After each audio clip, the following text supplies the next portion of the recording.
Hello dear UPSC aspirants, कैसे हैं आप लोग। तो आज का जो वीडियो है वो बहुत इंपॉर्टेंट होने वाला है। उसमें हम दो काफ़ी इंपॉर्टेंट इश्यूज़ को डिस्कस करेंगे जिसको आमतौर पे students and even teachers ignore कर रहे हैं। ठीक है, right. So first and most important is the increasing importance of Upendra Singh ma'am's book in UPSC prelims and also in mains, okay, with proof. And second is that the old NCERT book of class 11th by Mr. R.S. Sharma is losing relevance in the ancient portion of Indian history. ठीक है, ध्यान से सुनना, मैंने कहा है is losing relevance, मैंने ये नहीं कहा has lost relevance। ठीक है, दोनों में फ़र्क है। अभी पूरी तरह relevance कम नहीं हुई है, पूरी तरह रेलेवेंस खत्म नहीं हुई है, बट कम डेफिनेटली हो गई है। ठीक है, तो इसको हम डिस्कस करेंगे दोनों इश्यूज़ को। तो चलिए आगे बढ़ते हैं। ओके, तो एक तो अभी ये हमारे सामने इशू है कि क्यों एंशिएंट जो पोर्शन है उसको इग्नोर किया जा रहा है, इवन बाय टीचर्स। स्टूडेंट्स भी कर रहे हैं, टीचर्स भी कर रहे हैं, बिकॉज मैं आपको पास्ट 6 ईयर्स का ट्रेंड दिखाऊंगा। ओके, अगर ऐसा 1 साल होता या 2 साल होता तो हम फिर भी कह सकते थे कि एक्सेप्शन है, वही पुराना पैटर्न फॉलो करो जिसमें हम मॉडर्न को ज़्यादा टाइम देते हैं, राइट। तो अब आपको देखिए, मॉडर्न से मेंस में तो क्वेश्चन आते ही हैं, तो मॉडर्न को तो आपको ध्यान देना ही है। But if you see the past 6 years, okay, एकदम क्लियर यूपीएससी का मैसेज है, मतलब डायरेक्टली नहीं इनडायरेक्टली, कि सबसे ज़्यादा इंपॉर्टेंट अब एंशिएंट पोर्शन हो गया है। आपने देखा होगा 2023 जो मेंस था उसमें भी एकदम जो एंशिएंट का टॉपिक हिस्ट्री ऑप्शनल में पढ़ते हैं उससे क्वेश्चन आ गया, राइट। और most important is prelims, right. देखिए, पिछले ये 6 सालों का डेटा है। एंशिएंट से आप देख सकते हो कितने क्वेश्चंस आए हैं 2019 से लेके 2024 तक। तो इसका अगर आप एवरेज निकालेंगे तो average comes out to be 6। देखिए 6 बहुत बड़ा नंबर है, 6 का मतलब 12 नंबर। ठीक है, 12 नंबर बहुत मायने रखते हैं एक पोर्शन से, राइट। और इसका जो सबसे इम्पोर्टेंट सोर्स है उसको लोग इग्नोर करते हैं। वो सोर्स है उपेंद्र सिंह मैम की बुक। ठीक है, इस पर आप अगर आप बोलोगे भी तो वो ये बोलेंगे, जो टीचर्स हैं and even come students, some students also will say that कि सर देखिए ये तो है वो ऑप्शनल लेवल की बुक है। ठीक है, तो इसको हम कैसे करें। देखिए, ये बात आपकी ठीक है कि वो ऑप्शनल लेवल की बुक है, और इवन जो ऑप्शनल के स्टूडेंट्स हैं उनकी भी हालत ख़राब हो जाती है उस बुक को पढ़ने में। लेकिन अब क्या करें, मैं आपको दिखाता हूँ कि कितने क्वेश्चन इस बुक से आते हैं, right. And you will be surprise to see that in 2024 इस साल का जो प्रीलिम्स है, all 5 questions came from this book. मैं आपको प्रूफ के साथ दिखाऊंगा, पेज नंबर के साथ दिखाऊंगा। ठीक है, तो इसको हम इग्नोर नहीं कर सकते। यहाँ पे जो सबसे बड़ी रिस्पॉन्सिबिलिटी है वो हिस्ट्री के टीचर्स की है कि वो इस बुक के स्पेशली जो 7 चैप्टर्स हैं, मैं आपको बताऊंगा कौन से, उनको बच्चों को अच्छे से समझाएं, राइट। क्योंकि स्टूडेंट्स को काफ़ी दिक्कत होगी पढ़ने में, बट अगेन येस, जो कोचिंग नहीं करना चाहते या कोचिंग अफोर्ड नहीं कर सकते वो खुद से भी मैनेज कर सकते हैं। पहले आप ओल्ड एनसीईआरटीज़ पढ़ें, राइट, उसके बाद आप ये पढ़ेंगे तो आपको समझ में आ जाएगा। फ़र्क बस इतना है कि थोड़ा सा टाइम आपको ज़्यादा लगेगा, राइट। तो जो लोग अफोर्ड कर सकते हैं वो जो अच्छी कोचिंग्स है उसको ज्वाइन करें, बिकॉज जो भी टॉप 5-6 लेवल के जो बेस्ट कोचिंग इंस्टीट्यूट्स हैं उनके टीचर्स को ये बात पता है। ऐसा नहीं है कि उनको बात नहीं पता, बट अभी भी वो सोच रहे हैं कि कैसे हम इतना सारा पोर्शन कराएं और कराएं भी कि नहीं कराएं, वो इस अभी कश्मकश में हैं। बट रियलिटी फैक्ट हमारे एकदम सामने है, we can not ignore this. तो स्मार्टनेस ये है कि उसको हमको एक लिमिटेड टाइम फ्रेम में बच्चों को बताना है, because this is the book which is most important. सारे क्वेश्चंस ऑलमोस्ट सारे, मतलब एटलीस्ट आप कह सकते हो 2/3 to 3/4, that is 65 to 75% questions are coming from this book.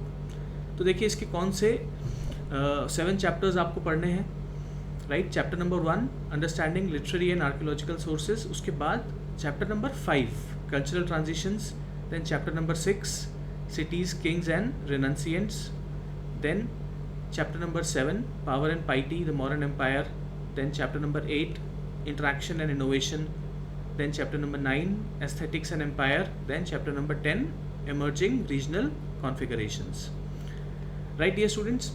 तो देखिए जो बाकी के क्वेश्चंस हैं जो एंशिएंट से आ रहे हैं, मतलब 35 to 25% वो अदर सोर्सेज से आ रहे हैं। एंड यूपीएससी का पेपर इस तरह का होता है कि अगर आप किसी 10th क्लास के स्टूडेंट को भी दिखाएंगे तो उसमें से 100 में से 10-15 क्वेश्चन तो वो भी कर पाएगा। ठीक है, तो वो दैट इज़ नॉट इम्पॉर्टेंट, उससे आपका सिलेक्शन नहीं होगा, और उसको देख के ही बहुत लोगों को गलतफहमी हो जाती है। देखिए आर्ट्स जो है, ह्यूमैनिटीज़, वो ऐसा लगता है लोगों को कि आसान है, राइट, क्योंकि यही हमारे आज तक स्कूल कॉलेजेस में ऐसे ही होता है, जो पढ़ने में ख़राब होता है वो आर्ट्स लेता है। देखिए ये बात अगर आप साइंस से कंपेयर करें तो कुछ हद तक बात सही है, लेकिन यूपीएससी में तो आपको टॉप लेवल पे आना है। तो आर्ट्स में क्या होता है, अच्छा करना बहुत मुश्किल है, ठीक है, एवरेज करना जो है वो तो बहुत आसान है, बट बहुत अच्छा करना मुश्किल है। और जो बहुत अच्छा करते हैं उन्हीं का आर्ट्स में करियर बनता है, राइट। तो ये एक बहुत बड़ा फ़र्क है ह्यूमैनिटीज़ और जो साइंस स्ट्रीम है उसमें। क्योंकि जैसे आप गुड़गांव, बेंगलोर ऐसी जगह पे जाएंगे तो आपको दिखेगा कि कई सारे ऐसे इंजीनियर्स जो आपको बड़ा बात करने में बड़े नॉर्मल लगेंगे कि यार ये तो बहुत ही नॉर्मल है, लाइफ जी रहा है एकदम अच्छे से, और इसको देख के लगता भी नहीं कि इसने बहुत मेहनत करी होगी, बट उसकी अच्छी खासी जॉब होगी क्योंकि वो अपने फील्ड में स्लाइटली अबव एवरेज है, तो उसको अच्छी जॉब मिल गई। But this is not the case with UPSC and this is not the case with humanities. यहाँ पे आपको बहुत अच्छे से ढंग से लगना पड़ेगा, ठीक है, मेन सोर्सेज को आइडेंटिफाई करना पड़ेगा, उनको ध्यान से पढ़ना पड़ेगा, उनके नोट्स बनाने पड़ेंगे, उनको रिवाइज करना पड़ेगा और आंसर राइटिंग प्रैक्टिस करनी पड़ेगी, ठीक है। इसमें तो कोई भी टीचर आपकी बहुत ज़्यादा हेल्प नहीं कर पाएगा, राइट, ये तो आपको खुद ही करना है। टीचर का काम है आपको सही गाइडेंस दे और सही सोर्सेज को आइडेंटिफाई करे और उनको सिंप्लीफाइड तरीके से आपको पढ़ाए, राइट। टीचर का यही रिस्पॉन्सिबिलिटी है और वो क्या कर सकता है, ठीक है, सब्जेक्ट में इंटरेस्ट क्रिएट करे, इसके अलावा तो और टीचर कुछ नहीं कर सकता। बट फिर भी मुझे बड़ा दुख होता है कि कई सारे टीचर्स ये भी नहीं करते, तो इतना तो एटलीस्ट उनको करना ही चाहिए। और स्टूडेंट्स, राइट, आप लोग भी इतनी बड़ी पोस्ट एसडीएम, अगर आप स्टेट पीसीज की तैयारी करते हैं और आप आईएएस की तैयारी करते हैं तो डीएम, एसपी, इतनी बड़ी बड़ी पोस्ट जब दाव पे है तो देखिए संघर्ष भी आपको ज़ोरदार ही करना पड़ेगा। क्योंकि अगर आप एवरेज तरीके से पढ़ेंगे, एवरेज मेहनत करेंगे, तो फ्रैंकली स्पीकिंग आप लोग कहीं भी नहीं है, ठीक है। तो ये तो आप लोग भी स्मार्ट है, समझते हैं इस बात को कि जब एक बार डिसाइड कर लिया कि करना है तो फिर अच्छे से करना है, राइट, नहीं तो कोई फ़ायदा नहीं है करने का। अब देखिए आगे बढ़ते हैं। तो इसको 180 to 200 आवर्स, ये जो टॉप लेवल के कोचिंग इंस्टीट्यूट्स हैं उनको इतना देना चाहिए हिस्ट्री को, और 50 to 55 आवर्स एंशिएंट वाले पोर्शन को देना चाहिए। बिकॉज देखिए फ्रैंकली स्पीकिंग एक साल की पूरी तैयारी तो आपको चाहिए किसी भी हालत में, जीएस और ऑप्शनल, और इस टाइम आपको 8 से 10 घंटे पढ़ना पड़ेगा कोचिंग के साथ, राइट, नहीं तो आप सिलेबस कंप्लीट नहीं कर पाएंगे। और एक साल तो एग्ज़ाम का जो प्रोसेस है, प्री मेन इंटरव्यू, उसी में निकल जाता है। तो आप मान के चलें कि एक साल तो पहले तैयारी और उसके बाद एक साल एग्ज़ाम, तो इतना तो टाइम आपको लगेगा ही, right dear students. And superficially covering the syllabus is not going to suffice, okay. तो अब आगे बढ़ते हैं दूसरे इशू पे, that the old NCERT of class 11th is losing relevance, ठीक है, जो आर.एस. शर्मा सर की जो एनसीईआरटी है। इस टॉपिक के बाद मैं आपको ये दिखाऊंगा कि 2024 का जो प्रीलिम्स था उसमें ऑल 5 क्वेश्चन, सारे 5 क्वेश्चंस उपेंद्र सिंह मैम की बुक से ही आए, ठीक है। तो चलिए आगे बढ़ते हैं। देखिए, why I am saying that this book is losing relevance, look at this question. This was asked in 2023 with reference to ancient Indian history. Consider the following pairs: देवी चंद्रगुप्तम, बिल्हन, हम्मीर महाकाव्य, नयचंद्र सूरी, मिलिंद पन्हा, नागार्जुन, नीति वाक्यामृत, सोमदेव सूरी, ठीक है। अभी तो सबको पता है कि क्या आंसर है, सब बोलेंगे कि नहीं 2 पेयर्स ये सही आंसर है, हम्मीर महाकाव्य और नीति वाक्यामृत। लेकिन आपको मैं एक बात बताऊं, जब ये एग्ज़ाम में क्वेश्चन आया था उस टाइम इसको लेके बड़ा कन्फ्यूजन था, और वो कन्फ्यूजन क्यों था वो भी मैं आपको बताता हूँ। कन्फ्यूजन इसलिए था क्योंकि जब आप ओल्ड एनसीईआरटी की बुक पढ़ेंगे आर.एस. शर्मा वाली, तो उसका चैप्टर नंबर 20 जो है, central Asian contact and mutual impact, उसमें देखिए क्या लिखा है, this is written, he was converted, यहाँ पे ही का मतलब मिलिंड से है, मेनेंडर से है, to Buddhism by Nagasena who is also known as Nagarjuna. अब देखिए जिसने ये पढ़ा होगा चैप्टर इस बुक से, वो तो ये क्वेश्चन डेफिनेटली गलत करके आएगा, मतलब आता आता क्वेश्चन वो गलत हो जाएगा। तो देखिए यहाँ पे यूपीएससी आपको हिंट क्या दे रही है, इसका क्लियर हिंट ये है कि अब इस बुक से यूपीएससी क्वेश्चन ना के बराबर पूछ रही है, ठीक है। हो सकता है एक आध क्वेश्चन पूछ लेती हो, बट वो तो आप किसी और सोर्स से भी कवर कर सकते हैं। तो ये एक हिंट है जो यूपीएससी ने आपको दिया है। जो स्मार्ट लोग हैं और जो स्मार्ट टीचर्स हैं उन्होंने इस हिंट को पकड़ लिया है, अदरवाइज़ कई टीचर्स अभी भी ये पुरानी एनसीईआरटी पढ़ा रहे हैं, राइट। तो मैं सबसे रिक्वेस्ट करूँगा कि प्लीज़ करंट ट्रेंड को फॉलो करें, आइडेंटिफाई करें और उसके अकॉर्डिंग आप पढ़ाएं, और स्टूडेंट्स भी, आप भी ध्यान रखें, बट टीचर्स की यहाँ पे रिस्पॉन्सिबिलिटी थोड़ी ज़्यादा बनती है, राइट। तो देखिए इसमें शुरू में लगा कि ये जो इसका आंसर होगा वो 3 पेयर्स होगा, 3 pairs are correct because Milind Panha, Nagarjuna. लेकिन बाद में जब ये यूपीएससी की ऑफिशियल आंसर की आई तब इसको सही आंसर माना गया, तो फिर उसके बाद लोगों ने चेंज कर लिया अपना व्यू। बट आप देखो जिसने एनसीईआरटी पढ़ी होती वो तो इसको गलत करके आ जाता, इजंट इट? चलिए अब आगे बढ़ते हैं। ओके, अब उपेंद्र सिंह मैम की बुक को अच्छे से पढ़ना ये एक रियलिटी बन चुकी है पिछले 6 सालों से। मैं आपको बाकी सालों के पेपर्स को भी एनालाइज करके दिखा सकता हूँ, बट वो वीडियो बहुत लंबा हो जाएगा। आज हम 2024 वाले क्वेश्चंस को देखेंगे। Okay, let's see. सो इस साल का पहला एंशिएंट से question, consider the following statements, there are no parables in Upanishads. Second, Upanishads were composed earlier than the Puranas. तो देखिए जो पेज नंबर 208 है उपेंद्र सिंह मैम बुक का, उसमें the parable of Uddalak, Aruni and Shvetaketu is given. ठीक है, ऐसा नहीं लिखा है पैराबल, ओके, बट पैराबल का मतलब होता है a small short moral story. ठीक है, तो ये तो इतनी स्मार्टनेस तो आप में होनी चाहिए, राइट? वो एग्जाम्पल वहाँ पे दिया हुआ है, और जो उसका पहला चैप्टर है उसमें ये क्लियरली बताया हुआ है कि जो उपनिषद्स हैं वो लेटर वैदिक पीरियड के एंड में लिखे गए। ठीक है, उस टाइम पे मेरा मतलब कंपोज हुए, लिखे तो बाद में गए। ठीक है, उपनिषद का मतलब होता है गुरु शिष्य, दो क्वेश्चन एंड आंसर की फॉर्म में और शॉर्ट स्टोरीज की फॉर्म में, इस तरह वो हैं। वो जनरेशन टू जनरेशन वेदास और उपनिषदास ट्रांसफर होते रहे। बाद में जब स्क्रिप्ट डेवलप हुई तब इनको धीरे धीरे कंपाइल किया जाता गया, राइट? आगे बढ़ते हैं, next question. With reference to ancient India, Gautam Buddha was known by which of the following epithets?